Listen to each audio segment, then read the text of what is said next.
ఉగాది పర్వదినాన్ని పురస్కరించుకుని ఈ రోజు పంచాంగ శ్రవణం చేస్తున్న పురోహితులు శ్రీరంగం రామాచార్య గారు.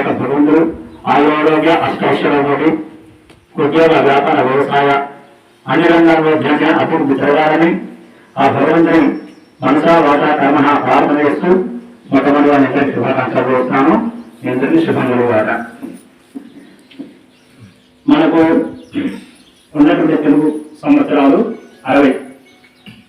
ఈ 60 సంవత్సరాలలో నిన్న ఇవ్వడం జరిగింది శోభకృత నామ సంవత్సరం.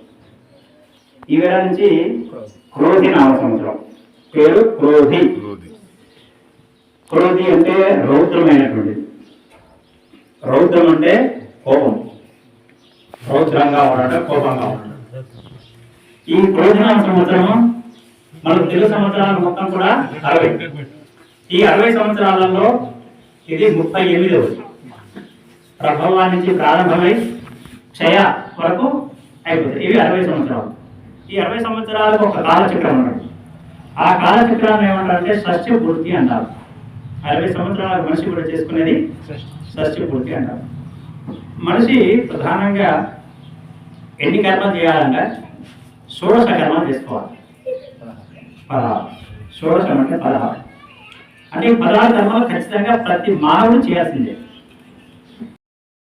పొట్టుగడిగా చేయడం, చోటు చేయడం, శ్రీమంతం చేయడం, గర్భాధానం, నవస్పంసమనం, శ్రీమంతం, వివాహం, ఉపనయనం, తర్వాత ఇవన్నీ ఇట్లా చేస్తూ వస్తారు. ఇవన్నీ 16 అయిన తర్వాత రాత్రి 60 సంవత్సరాలు చేయాలంటే షష్ఠపూర్తి.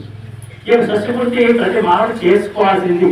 చేసుకోవాలి. సరే అందరూ తీసుకుంటున్నాం అంటే సరే వాళ్ళ అవకాశాన్ని బట్టి కావచ్చు, అవసరాన్ని బట్టి కావచ్చు, ఏదో కానీ 60 సంవత్సరాలు ఖచ్చితంగా ఆ షష్ఠపూర్తి చేసుకుంటే మనిషి సంపూర్ణమైన జీవితాన్ని అనుభవించినట్టుగా శాస్త్రం చెప్తుంది.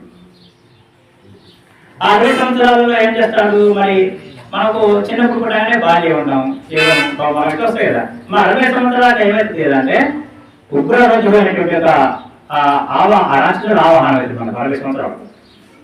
ఆ 60 సంవత్సరాలకు వచ్చేసిన తర్వాత అంటే ఉగ్ర రోజు అంటే ఇప్పుడు మనకు శాస్త్రం ఉంది. చిన్నపిల్లవాడికి పెద్ద ఏమవుతుందా 60 సంవత్సరాలు 70 సంవత్సరాలు దాని నుంచి సలహా అడుగుతున్నా. చిన్నపిల్లవాడికి 20 సంవత్సరాలు కొన్ని సలహా అడగదు. నేను ఇది చేస్తే బాగుంటుందా, అది చేస్తే బాగుంటుంది, నేను చేయాలని మరి వాడికి ఏం అర్థం కాదు. మరి ఏం చెప్పింది చేస్తే అది ఉపయోగం. అలాగే 70 సంవత్సరాలు దాటిన సలహా కూడా అడగదు. ఎందుకంటే ఇప్పటి ఆ తరం చెప్తున్నారు వాళ్ళు, ఈ తరం చెప్పారు కదా. ఈ స్థానికంగా ఇప్పుడు అంటే అట్లా పెద్దలు చెప్పిన విషయం అది. మరి అది ఆ సలహా అడగడానికి చేయాలంటే ఏం చేయాలంటే ఇప్పుడు షష్ఠపూర్తి చేసుకోవాలి. 70 సంవత్సరాలు 80 సంవత్సరాలు సలహా తీసుకుంటాం. ఇప్పుడు నాయకులతో పెట్టుకోవడం ఇస్తున్నాయి కదా. మరి అంటే ఈ యొక్క షష్ఠపూర్తి కార్యక్రమం చేసుకోవాలి. చేసుకుంటే ఆ ఉగ్ర రోజులైన దోషం పోయి ఆ యొక్క అతని ప్రభావం ఉండాలి. అంతకుముందు ఎలా అవుతున్నాడో 40 సంవత్సరాలు 50 సంవత్సరాలు ఎలా అవుతున్నాడో అటువంటి సలహా అప్పుడు కూడా వస్తాయి. అంటే ఇదన్నా కర్మలు అంటున్నాడు. షోడశ కర్మ. ఆ కర్మ చేయాల్సింది. ఆ కర్మ చేస్తే ఆ కర్మ యొక్క ఫలితం మనకి. అలాగా ఇప్పుడు మనకి ఇది 30